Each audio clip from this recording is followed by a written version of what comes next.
I think Hot Pursuit Remastered is the worst Need for Speed game to have ever come out, is what I would say if I truly thought this game was as bad as some of the people online make it out to be.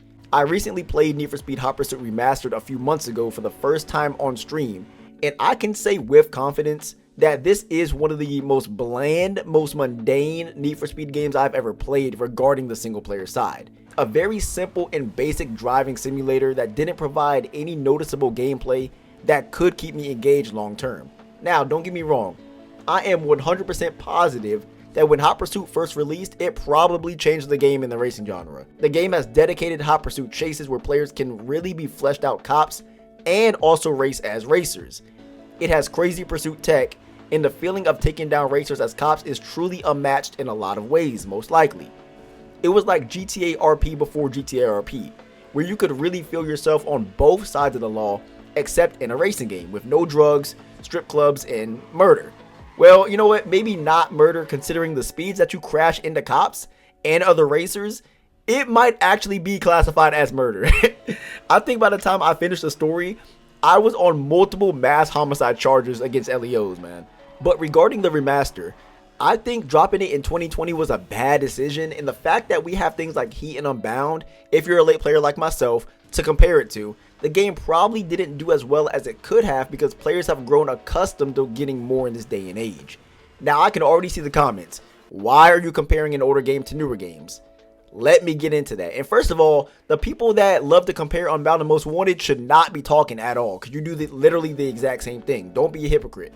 But what I said matters because this game was targeted towards those who did not play the original and wanted to experience it for the first time. However, if new players to the franchise have already played games that are more fleshed out like Heat, then going to something like Hot Pursuit is a weird experience. It will be difficult for them to separate the two due to how close in proximity they came out. It would be like playing all the new Call of Duty games back to back every year, and then they release a remaster of an older game that is missing everything the newer games have been introducing for the past 5 years. No one is saying the remaster is trash, but it most likely won't be as appealing due to how ancient it is. I went into this game intentionally trying to not compare anything to a newer Need for Speed, just because I know it came out a while ago, way before we had the new handling models, a new amount of customization all the time, and all the new activities to do around the map. People tend to ignore things that are right in front of their faces, such as the word remaster under the title of the game, and also available to read on the title screen. So I am making it a point that I do acknowledge it is coming from something that was already made back then. Why would features in a 2022 game be in a 2010 game? See what I'm saying? I already have a community post describing the basics of why I do not like the game, and in this video we are going to cover those topics once again. If you enjoy, make sure to go ahead and drop a like and subscribe, and let's get into it. Now, a disclaimer before we hop into the meat and potatoes. I've only played the story mode for this game, and that is what everything in this video will be talking about. I have not touched multiplayer at all and do not plan on playing it. Everything said is solely focused on the state single player is in that portion of the game only. Yes, I completed everything in single player. A lot of people saw me do it live on stream. Google states that the game story is around 15 to 17 hours long, but it took me around 23 to 24. That way I could really try everything the solo mode had to offer. People lack reading and comprehension skills, so let me say this in the most simple way possible. The entire game is not bad because I have not played the entire game. The only part I think is bad is the single player because I played the single player. Another thing is I did not play this game competitively in any way, and I am coming from a strictly casual place, as that is what majority of the people who play this game are, casuals. If there are methods of driving or doing tasks in this game that are only obtainable by sinking 1,000 hours into the game, that is not practical, and in my opinion should not invalidate the opinion of another person. I am also not a professional game reviewer. I've stated the things that I don't like and why I don't like them. That's about it. I haven't researched the engine that this game was made on. I don't care. I'm giving basic review of this game. The first thing I want to talk about is the handling of the cars in game. I honestly think that it's just average. There is nothing that is bad about it, and there's nothing that blew me out of the water. Because every Need for Speed game is different in one way or another, I did not go into this game expecting Kaizen levels of handling or Heat levels of handling. However, I did expect for there to be even just a little bit more technicality, or at least something to give me a learning curve when racing. There is nothing to think about when driving in this game. You can turn your brain off and just hope for the best. There are a lot of people who actually prefer this style of racing, and that is perfectly fine. However, I am not one of those people. The entire time I played through the single player, it was just gas and steer. You press on the gas, turn with the controller, and that was pretty much it. So easy, even a stray cat off the side of the street could pick up the controller and get first place. Cars can tend to feel a little bit heavy, and the way you have to maneuver them when trying to avoid traffic can feel a bit clunky and delayed, but I just chalked it up with how old the game is and what was acceptable at that time. I do wish that there was a little bit more that was required in the handling of a car to really go as fast as possible though. It was just boring to drive the cars and race with them, and once you spend 5 minutes driving, you've pretty much learned everything in the game. The next thing is just how linear the game was, and this was not something I expected honestly. The entire storyline is just race, escape cop, pick car, repeat. And after about 2 or 3 of those, it's literally the same thing over and over again. Now imagine doing that for 15 hours, and you can see why the word mundane was used to describe the game. Now in my opinion, I do feel that linear games can be done correctly when there is something to look forward to every time you complete a mission. However, in Hot Pursuit, there was no cliffhanger that made me want to hurry up and start the next race. There was no scene that made me want to push on. There was nothing.